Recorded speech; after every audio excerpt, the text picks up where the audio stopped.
Hello, I'm City Commissioner Kyle Thompson. The fear, anxiety, and renewed sense of patriotism experienced after the 9/11 attacks had not been felt so personally in this country since the 1941 attack of Pearl Harbor. On this, the 20th anniversary of September 11th, 2001, we reflect and remember. I'm joined today by Lieutenant Scott Maxwell, retired, of the New York City Fire Department. My colleagues on the Frankfort City Commission and I, and Mayor Lane Wilkerson, have honored the bravery and heroism of our fellow countrymen with a special proclamation proclaiming today, September 11th, 2021, as American Public Service Heroes Day. As part of that commemoration, we've invited Lieutenant Maxwell to join us for a conversation about his personal story. Thank you so much for being here today, Lieutenant Maxwell, and thank you again for your service to our country. Lieutenant Maxwell, you were on duty on September 11th and all the days thereafter during the rescue and recovery mission. Could you tell us a little bit about yourself and what led you to become, I know first a firefighter and a police officer and then a firefighter with New York, and just give us a little intro to yourself. Well, thanks for having me. I really appreciate the opportunity to tell the story of New York City Fire Department from a personal point of view. Not too many people are around that can do that. So here is a good chance for me to actually tell the story of what really happened that day and how we handled it.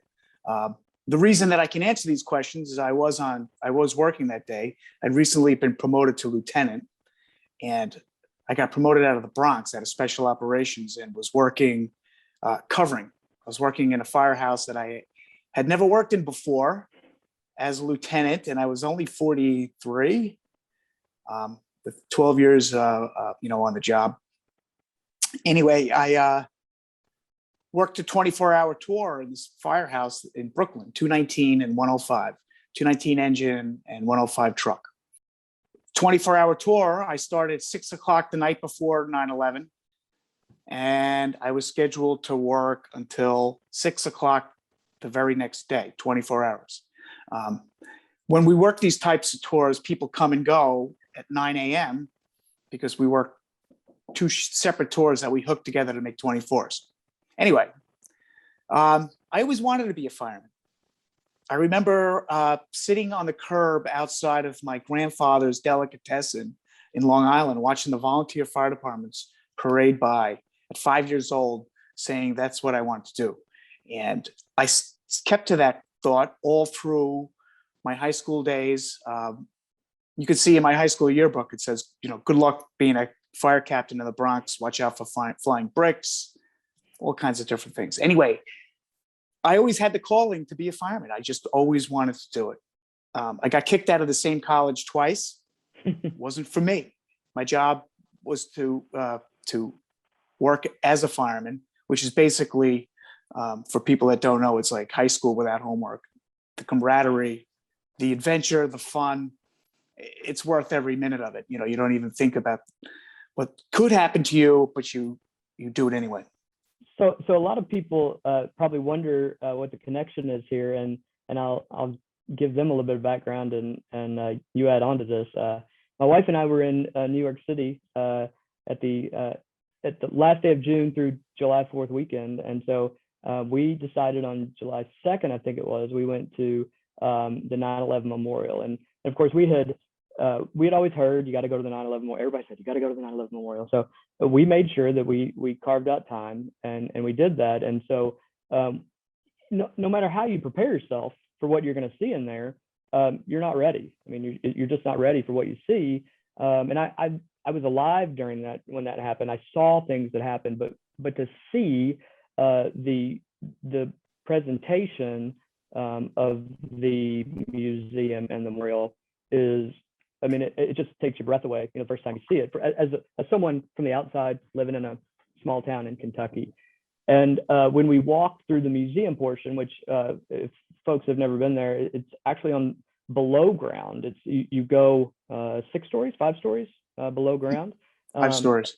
5 stories, which is actually where the structure was held for one of the towers, right? That's actually where the parking structure was at some point. And so you're underground, and then they have the museum portion, and you have no idea how big the museum portion is. It doesn't look that big, but you walk into these glass enclosures and you think you're seeing everything in the memorial, and then there's this museum portion you walk in. That's where you need to be. That's the takeaway. And it's 10 acres, the whole site. It is. It's enormous. It's unbelievable. And so Jen and I are walking through, and when you first walk in, you look to your right, there is a floor to ceiling picture of the Twin Towers that is high res, and it says the date and time, and it's 5 minutes before the first plane hits. And it obviously it looks like a beautiful September morning. But behind you on a TV that you don't see yet is Katie Couric and Matt Lauer talking about a plane has just flown into the World Trade Center. And at that point, it's the full broadcast. So you remember, that happening from someone watching from the outside. And all of a sudden the emotions get to you that this really happened. Even though you're 2 decades removed from it, these things happened. And as Jen and I are walking through the memorial, we're looking at the different things, and very early on we hear this thick New York accent. He's not cussing or anything, but he's using that thick New York accent, not talking real loud, but definitely talking to some folks and showing the days of the event. And I remember I remember distinctly the minute I heard your voice for the first time. You were talking about the dispatch telex printout. It's like a bubble printer that the things used to come across, an old IBM bubble printer. And you were explaining, this is what this shows is all of the different ladders, companies that were sent out. And as you can see, it's just numbers, and this is each truck that's going out. And at that point, I look over and I see you're wearing a shirt that had the FDNY number 3 on it.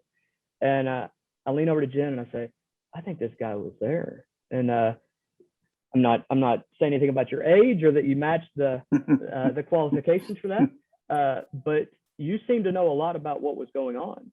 I didn't turn gray till they dropped 210-story buildings on my head. That's the truth. I understand completely. And then I remember you turning to there was a video that was looped, and it was raw video that French documentary company had been filming that day to learn about the fire department of New York. And any of the stuff that you see on those documentaries now probably came from that film crew. They decided to ride along. And at that point, I realized not only were you possibly there, you probably worked there. And so we decided that we were just gonna follow quietly behind you and listen, no matter where you went, mainly because this was kind of awe-inspiring. It was something that we knew you didn't work there. We knew you were doing this on your own. But then when you started talking about things that actually happened that day, and you said, the guy on the screen here, he's my commander. You can see him putting his gear on. He's getting ready to go in. I had that moment in my life where I can distinctly remember talking to people who served in World War II when I was a kid. And it was greater than that, because this was a tragedy that happened while I was alive. And just to be in your presence was amazing. But then you were so humble. You didn't care that we were listening. You were very welcoming. You were happy to let me shake your hand and get to know you. So that is how we met. And then when we got back to the hotel, I started doing a little research on you. First of all, you told me your name when I shook your hand. And so I wanted to look, who's this? Did this guy serve for real? Because you in this world, you want to see the people you meet, you want to hear their stories. And not only did I find out that you were there, you were a brave hero that served that day, but you served for many, many years, 24, I believe you told me. And I was so taken aback by the people, when I posted your picture and tagged you in it, the people that know you personally from all over the world. I mean, there were people in Arizona and California and Washington and Florida, where apparently you spend some time in Florida. Everyone talked about what an amazing human you were beyond just being a hero as a I send out a firefighter. lot of Christmas cards. I know you do. I know you do. And and so when I learned that, I genuinely wanted to figure out a way that I could introduce you to the folks in Frankfort, everybody, even the folks that I don't know, because that I wanted to give them just a glimpse of the honor that I had in meeting you. So that was how all of this came about. And I really think that folks that have not met somebody that served there and not heard those stories don't genuinely have a perspective of what actually happened. We saw it on the TV. We saw what happened, and we were 1,000 miles away, and we heard all the things on television, but it wasn't real. And hearing your stories made it real. So, Lieutenant, tell me a little bit about the day, how the day started, and what happened with regard to when you got the call and things. That you told me a funny story while we were there, that you all were actually diverted and came along that way, correct? Correct. Like I said, I was working with a crew that I had never met before. I came from the Bronx, and I was working in Brooklyn. And each borough operates a little bit differently. You have to remember the size of the New York City Fire Department. You know, there's 225 engine companies. There's 176 ladder companies. I worked in special operations in a rescue company. Rescue company, our job is to watch out after firemen. There's one in each borough. Rescue 1's in Manhattan, Rescue 2's in Brooklyn, Rescue 3 covers the Bronx and Harlem, Rescue 4 is in Queens, Rescue 5 is in Staten Island. So the size of, there's 11,000 New York City firemen altogether. The New York City Police Department has 35,000 members. The 5th largest standing army in the world is the New York City Police Department. So that kind of puts it in perspective. So when you get promoted, they take you out of your comfort zone and they put you into another borough, so you get to experience different parts of the city. So I was working in Brooklyn. I'm a young lieutenant. I had worked 6 years already. Started off in a ladder company, and I interviewed and went to work in special operations, and I got into Squad 41 in the Bronx, which is just similar to a rescue company, but more of a light rescue company, I would say. I'm working in 219 engine for a friend of mine who lives in my town that I've known forever. I'm covering his vacation. He's on vacation. I'm covering his spot. So I don't even know the guys I'm working with. We have a pretty easy night. And in the morning, we had a couple of runs, no real big fires, just ran around a little bit. In the morning, that's when we were having coffee about 8 o'clock. The engine company shares the office with the ladder company. So the ladder company's officer is a guy named Vinnie Brunton. He came in for to work the day tour, and we're having coffee, and he's looking over at me like, who's this covering officer? Yeah, yada, yada, yada. Does he have any idea what's going on? Does he know what he's doing? But the funny part about the New York City Fire Department is your reputation precedes you, right? So they knew that I got promoted out of special operations. They know that I'd been to a ton of fires in my career and technical rescues. So they kind of went easy on me. And Vinnie Brunton, I had to, at that morning before the planes hit, I had 2 extra members coming in that day, and I had to detail them out. All right. So certain amount of guys are supposed to come in, and you only have to have 6 guys, it's 5 guys and an officer. So I happen to have 8 guys. All the groups were filled. And so I had to send two guys out. One of them was going over to the truck. We call that across the floor. So he was going from engine 219 to work in ladder 105 that day. And then we had another person who was going to have to go to another firehouse. This is all before the planes hit. I'm having coffee. I'm getting to know Vinny a little bit. And we're talking about what's going to happen for the day. And, how do I like, it's a great firehouse that I was working in. It really is phenomenal. Dean Street and Flatbush Avenue. As we're talking, our tour starts at 9:00. That's what roll call is. At 8:42, the first plane hits. So we're watching the TV in the office and we're kind of still chatting, but now we're kind of looking because we thought at first it was a small plane that might have crossed, into the building or whatever. And we could hear over the department radio, Manhattan companies sending out a 5th alarm assignment, which is probably the whole Frankfort Fire Department, right? Pretty much. Yeah. 5th alarm assignment is probably 20 engines, 10 trucks, and all the special operations units that go along with it. So they respond to the trade center. I show Vinny the riding list that I have for the day because I have to send somebody across the floor. And the person that was supposed to go across the floor was a brand new firefighter named Regina Wilson, who didn't have enough time to go over into the truck. So Vinny said, no, you got to keep Regina, who was a female. And he picked the person to go across. So he picked that person and then he picked the other person that was going to take the flyer. And he basically left me with a senior chauffeur. The guy had probably the same amount of time on the job as I did.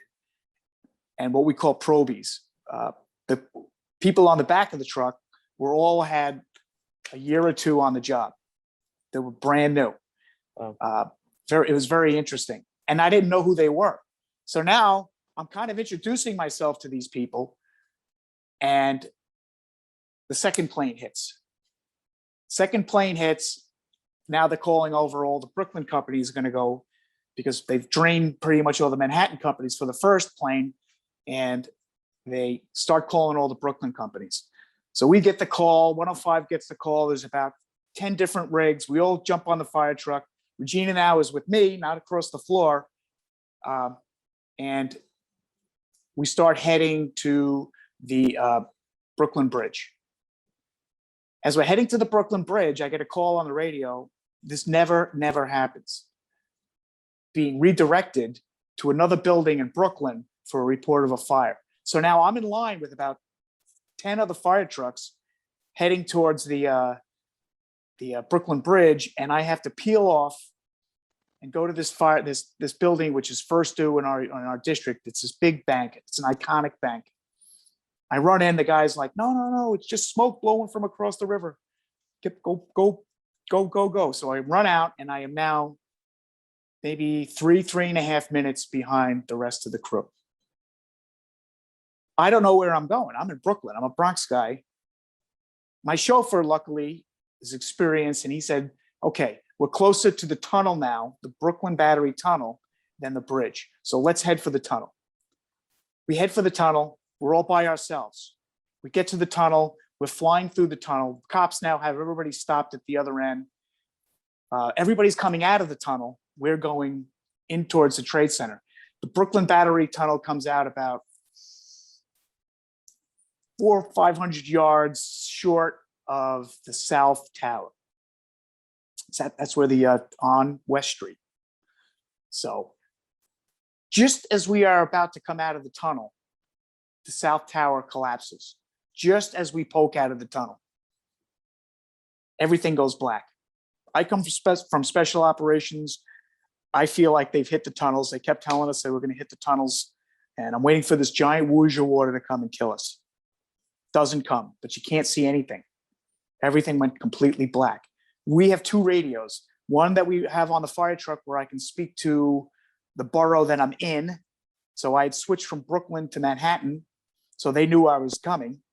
And then we have handy talkies that we could talk to each other on at the fire scene. Both radios went completely silent. Not only that, but we couldn't see anything. We're just right coming out of the tunnel onto West Street. We're sitting there waiting for, like I said, not knowing exactly what happened. All of a sudden, the radio starts to crackle to life. Now we understand that building collapsed.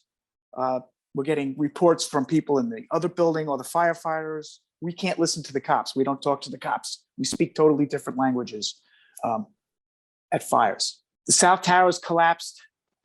I jump out of the rig and it starts to be more gray now as the dust starts to settle. When you watch these dust clouds, it takes a while for them to settle. It probably took 10 or 15 minutes for me to be able to get out. I don't know how long it took exactly, but I knew I was scared.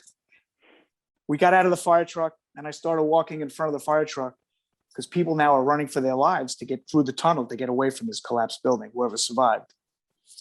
We're walking up to West Street. We make a right on West Street and we're continuing down West Street, that 400 yards. And now I can see that the building had collapsed and it had damaged the South Tower or the South overpass where we had to get past. So I stopped the rig about 100 yards south of the overpass, and I collect my guys, and I'm standing behind the fire truck, and I'm explaining to them that we have to now grab this tool, that tool. We're not going to be able to make it. I don't know exactly what we're going to do.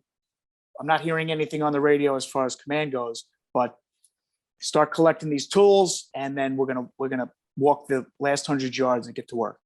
I used to coach. I was a pretty good lacrosse coach in my day.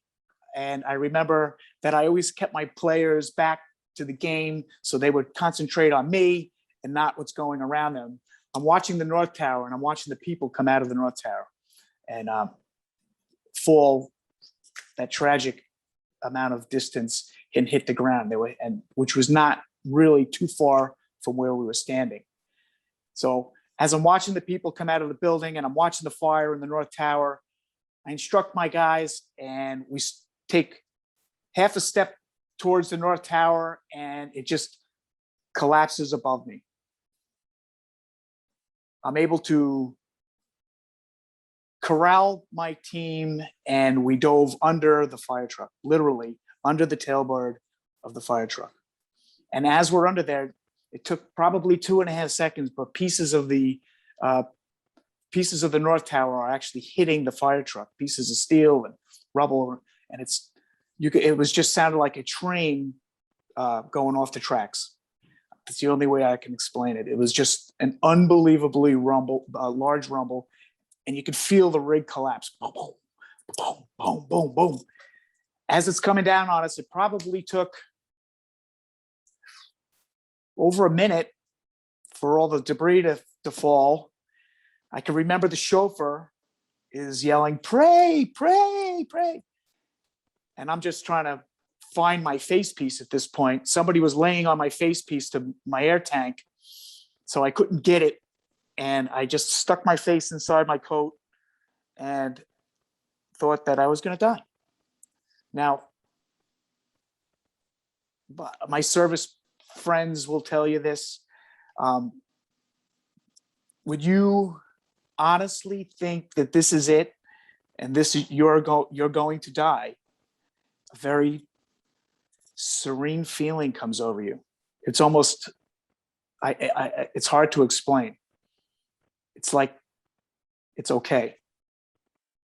Well, that ended very quickly when I realized that I'm not dead, but I still can't see because we're covered in debris. Fire truck is covered in debris. The back end, not so much because it didn't fall over the fire truck so much behind us. It was mostly in front of us. I start calling out the guys. Who's here? 1, 2, 3, 4, 5, 6. I have all my guys. We lay there for another 10 minutes. Radio silence. You have to understand, a big fire scene, there's a lot of chatter going on. There's a lot of communication between the firemen. Nothing, nowhere, absolutely not a sound. We dig our way out from behind the fire truck. We know now that both buildings are collapsed, and we know that we just survived and had to figure out now a new game plan because there is nobody talking on the radio. It was very possible that we could have been the only people out of the over 200 fire trucks that were there that could have survived this. At that point, we didn't know. We had no idea. Collect my guys. We now have to walk around the scene all the way past these buildings. Now, if you're a fireman, you'll understand that when there is a building on fire, you're focused on what you have to do.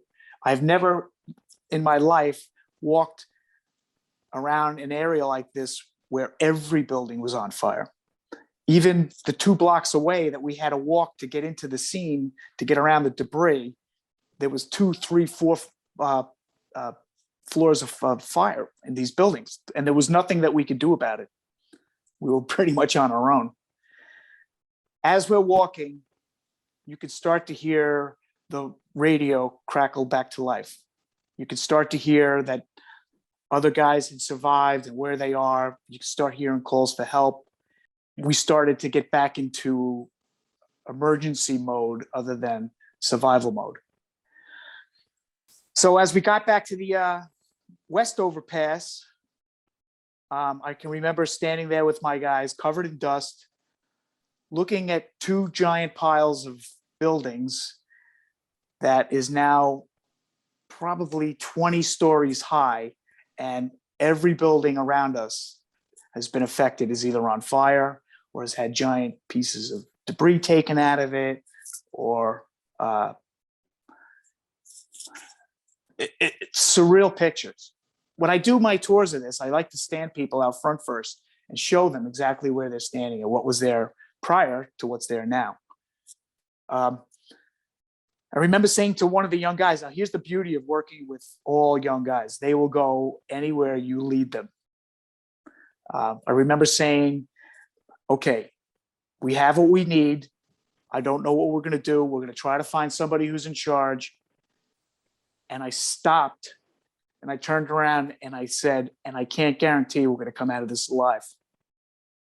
And I meant it. I remember one of the guys turns around, looks me right square in the eye and says, let's go. At that point, I felt like I had a crew that I could trust. We're now connected by history. So as we go in towards West Street, we find 279 engine, which has been flattened, but is still connected to a hydrant that's operating. We thought the best thing we could do at that point was take a hose line off the back of that fire truck and start putting the fires out that were around us, because everything was on fire. Everything was covered by debris. All the cars were covered by debris. They were exploding. There was debris flying over your head, flaming car pieces. There was attack helicopters flying, hovering over our heads. There was fighter jets screaming over our heads. And it was war. It was literally, we fought the first battle of World War III. Was there anyone at 279 when you got there? The chauffeur from 279 was standing on top of the rig, and he was just shooting his deck gun into whatever fires. And he had a very strange look in his face. He had a million-mile stare in his face. Mm-hmm. And I tried to get him to come down, and he wouldn't come down off the deck Turns out his brother was killed that day. Firefighting is a very a lot of you do it because your father did it, or your uncle did it, or your family did it. I did it because I just loved it. We lost so many sets of brothers. We lost a couple of father-son. We lost 343 firemen that day. 2,977 people altogether. It's an incredible amount of life that was lost in one foul swoop. And our job now was to find the survivors and return them to their families, which is an awesome task to be. So 279, we started started to run out of water with that hydrant. So I had my guys stretch a supply line all the way back to a fireboat, which was in the harbor. Well, right. It's not too far away. It's only about 500 yards away, but they had to collect every piece of hose, and they were successful at doing that, which was a pretty incredible task, being that we were just one little engine. Now, just to give you an idea of how bad it was, we got redirected for those 3 or 4 minutes. Every one of those 11 companies that we were in line with, every one of those guys were killed. So if we weren't redirected, I definitely would have been killed. I wasn't. I was able to make it that day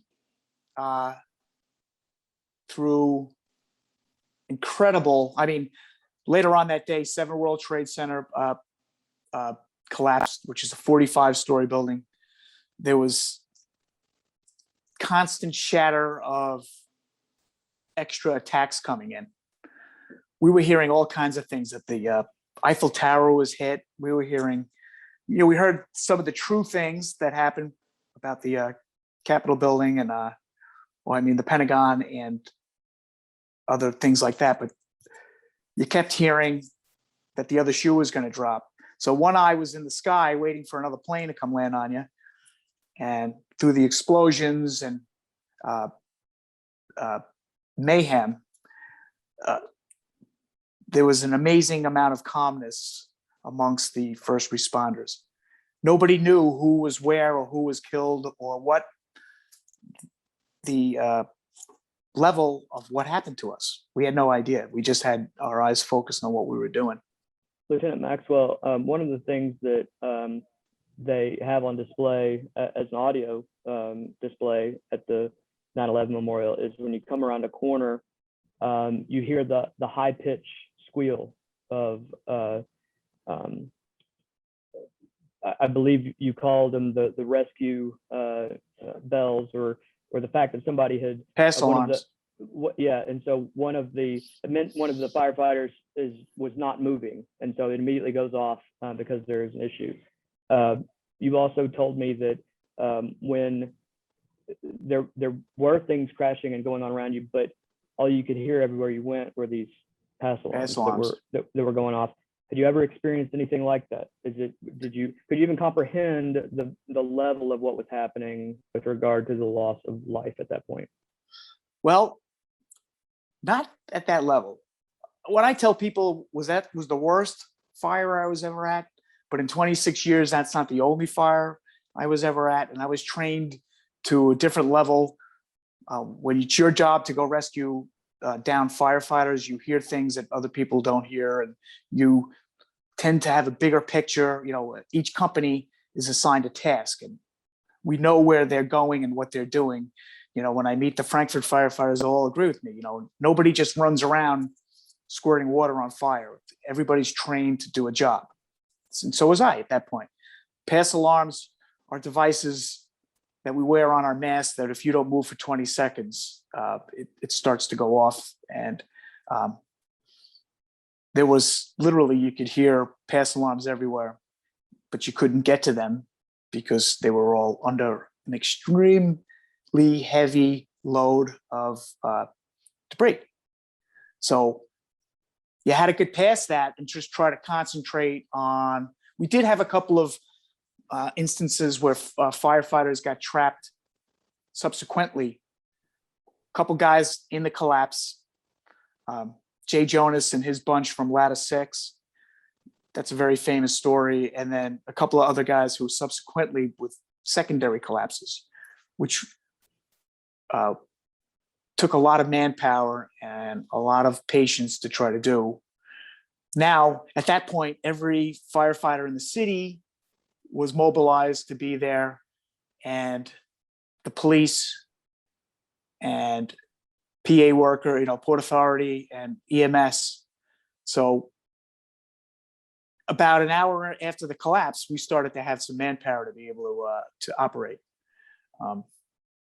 We unfortunately did not get anybody out except for Jay and a couple of other people who were able to get out. But for the first couple of days, we didn't really find anybody alive. Lieutenant Maxwell, you've talked and shared a couple of instances that are a little overwhelming. The first of which is you're in the tunnel and you think you're about to get hit with a tidal wave of water. You don't know what's going on, but you hear that the first tower has collapsed. Then moments later, and you still get out of the truck and you keep moving forward. You then are hid under the truck, trying to protect yourselves from flying debris. It probably feels like you're literally at that moment going to die at any second. You gather yourself, you get up, you go to the fire, you keep moving forward. Looking back on it 20 years later, what is it about you and a firefighter and a police officer and public servants that are willing to realize that they may die at any second to provide that ultimate sacrifice and just move forward? What's that mentality? That's a very interesting question. It's something that's programmed into you. It's something that I guess all humans have in them. You have to tap into it. I was fortunate enough to learn from the absolute best New York City firemen that ever walked the face of the earth. The guys that lived through the war years, the 60s and the 70s, that went to fire after fire with a sense of,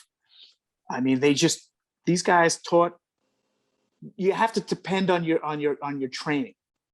You have to depend on your training, and you have to understand that people are depending on you to perform. There is no, if when I was in Rescue 3 and we had a guy hanging off of a bridge or somebody in a building collapse or, scuba, whatever we had to do, there was nobody else coming for you. So you have to have plan A, plan B, plan C, plan D, plan E. That goes with anything in life. Seriously. You don't have to be a Harvard graduate to be competent at what you do. You have to, you have to be a student of the job. You have to be a student of what you do. You always have to be learning. The day you stop learning at what you do, that's the day you leave it. And one thing that I remember when I got promoted was our instructors telling me, take a little tiny piece of all the lieutenants and officers and firemen that you work with in the past. And I can go through some names, man, I tell you, of guys who have make me look like, honestly. And you take a little piece of all these people and you put them in your little toolbox. And then when it's your turn to perform, you hope that you can do it. If you get killed, you get killed. That's part of it. I wasn't able to contact my wife until almost 2:00 that afternoon. And she didn't think I was going to be there. She thought, oh, he's promoted. He's in Brooklyn. He's safe. He's not going to be there. She had no idea I was there. My dad was a New York City cop, just recently retired. And he had flown. He was going to Las Vegas with my mom, and they put his plane down in Memphis. So he didn't know what happened to me for 30 hours. He walked in front of this motel room in Memphis, Tennessee, paced back and forth for 30 hours. I have a guardian angel. Some people don't believe it. We could do a whole another podcast on it. But I know in the times that I have had to go the extra mile, and there's been, if a cat has 9 lives, I used up 8.5 of them before I finally retired. Knowing everything after your 26 years of service and everything that you went through, and the fact that you shared with me privately that they had to carry you out on a stretcher to actually get you to retire, would you do it all over again? Oh, heck yeah. Are you kidding me? I would go back tomorrow. But, I miss the clowns. I don't miss the circus. They're not going to take a 61-year-old guy. My record in Rescue 3 was we went to 11 fires in 24 hours. It takes a toll on you.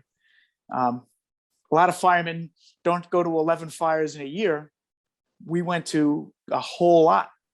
Oh yeah, I would absolutely do it.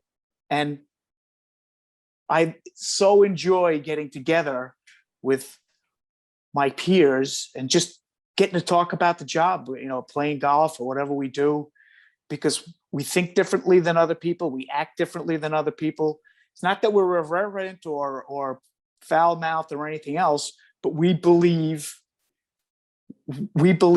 things differently than regular people. And it gets me in a little bit of trouble here and there, but mostly people understand, I think you've earned it at this point. And I think that's absolutely the truth.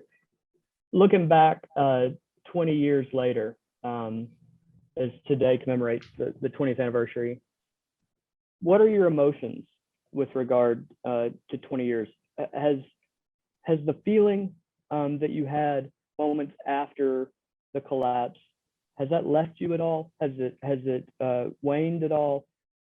Or has it become even more nostalgic as you've lost several guys and gals that have passed away over the last 20 years because of issues related to 9/11, whether it's injury or illness. And I think you and I were talking at one point that I think there's only like 26 guys that were part of the 400 firefighters that were on scene, which was at the time, it still is, the largest rescue effort, fire rescue effort in the history of the world. The largest successful, yeah. And so the fact that there are so few of you guys left, does that make the anniversary mean something more? And how do you feel when this date comes around each year? Well, a couple points. When I got home a couple days later, the first person I saw, I was really in bad shape. I couldn't see. My eyes had swollen shut. As soon as I was able to get back, I got back the next day. I was home for about 12 hours. That's a whole nother story. But the first person I sought out when I got home was the guy that handed out towels at my gym. He was a tried and true World War II infantryman who fought in the Battle of the Bulge. This guy was the real deal.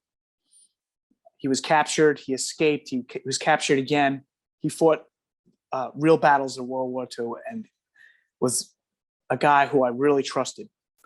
And so I went to the gym and I'm like, Mike, what the hell am I feeling? What is this? He goes, Scotty, I'm going to tell you, when we fought in World War II, we would advance. And as guys would go down, we would keep advancing until we met our objective. The difference between me and you is now you got to go back and get your guys. If you think about that, nobody has to do that. No military service has to, they take their guys, has to go back for 10 months. And basically we were digging for molars. Whatever we could get back to give to people, to give to their families, not just firemen or cops or other workers that were there, but people that were having a bagel at their desk. Yeah, that's something that no human should ever have to do. That's number one. Number two is 219 lost their whole crew. Vinnie Brunton, the guy that I sent over. Regina survived because Lieutenant Captain Brunton didn't think she had enough time to work in the ladder company that day. She doesn't know that, right? She doesn't know that her life was saved because of a pencil stroke. So they lost all 6 of their members. The company that I got promoted out of, Squad 41, lost all 8 members. The company I worked in, Rescue 3, lost 8 members. In special operations, every company lost every guy, plus extras that were riding because it was a change of tours. Now you got to deal with these families. You have to deal with these wives. It was my job. I had 8 guys in Rescue 3, 8 different families that I had to deal with, plus all the other families of people that I knew. We would work for 24 hours. We would dig for 24 hours. and then we would go to funerals for 24 hours. That's what took the toll on you, to actually have to go and take care of these families and these children that are going to grow up without their dad. We still are dealing with that to this day. And that's a whole nother show. I can tell you, you deal with 8 widows.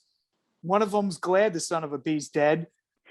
2 of them will never come out of hiding. It's like the gamut. You have to deal with this on a daily basis, every day. And then deal with my own family and my own head. That was the hard part. The physical part is demanding. The mental part, man, it's just hard to tell. 10 years ago, on the 10th anniversary of the attacks, Frankfort, the city of Frankfort, was fortunate enough to bring a piece of steel beam from one of the towers, and they were delivered across the country to small communities. It hangs in our public safety building as an inspiration, a reminder of why each individual serves. I want to ask you, and I asked you this before we went on, these bits of metal have deep significance and reminders as a memorial that all were lost on that day. When you think of the totality of the impact of that day, not just in New York City and the folks that you dealt with, but the grandeur, the enormity of it, what goes through your mind? Well, the first thing I'm glad is that one of those pieces of metal didn't go through my head. Literally, if I was 2 feet away from where I was standing, I would have been flattened. What goes through my mind is that our country is very special. That I'm sitting here with my New York accent, hanging out with a new friend from Frankfort, Kentucky. People were so good to us and continue to be and should be to all their service people and all their fire and police. This is a great country that we live in. When you speak to people from outside the country, they don't understand how we put our rally caps on and how we circle around each other. We were getting boxes and boxes and boxes every day of handmade things from people all over the place and none of it got thrown away. It all got stored somewhere. The pieces of metal are a reminder that we do good. We do good when we can. And there's no better feeling than going other places because I can be sitting with the president of this or an executive here or there, or sports stars I've met over the years, and they're all interested in what it's like to be a New York City fireman. That's basically, so I think I made a good decision when I was 5, and I'm glad I stuck with it. And I'm glad I'm here today because I can't tell you, I've lost so many of my friends now have all come down with this or that. And, I'm scared that I'm going to die. I don't want to, listen, I'd rather have been flattened that day than die of cancer 20 years later. The fact that I'm here now is amazing. I have a picture I want to send you later on of me walking to a fire in Harlem with 2 guys behind me. The one guy is Danny Foley, just passed away. He's 48 years old, 5 kids. His brother was killed 9/11. He died of pancreatic cancer. And then the other guy over my left shoulder right now is in a coma from a 9/11 heart attack that he just had. He's only 52 or 56 years old. Another guy with 5 kids. Just the fact that I'm here telling you the story, that's why I'm doing it, because I don't know how long I'm going to be able to do it.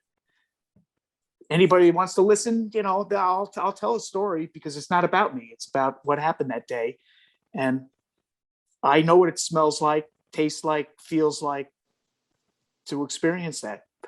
And 10 years was a great anniversary. 20 years is amazing. I have a grandson now, and I'm not slowing down. My handicap's still a little too high. Golf. You live your life.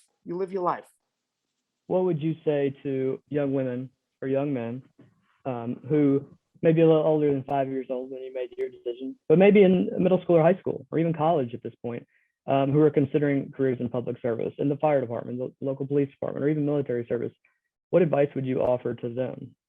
It takes a certain type of person. We don't want people who just do it because they want it, they can do it. You have to want to do it.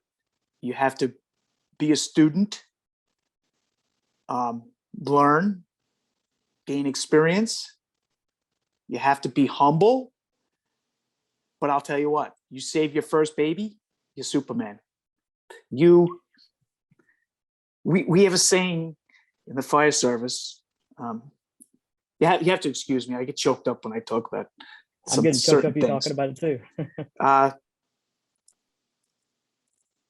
When you're a fireman, like I said, your reputation precedes you. Wherever you go, they know who you are, they know where you worked, they know who you work with. And the biggest compliment you could ever get from somebody else in the fire service is very simple. Yeah, Scotty, he was a good fireman. That's it.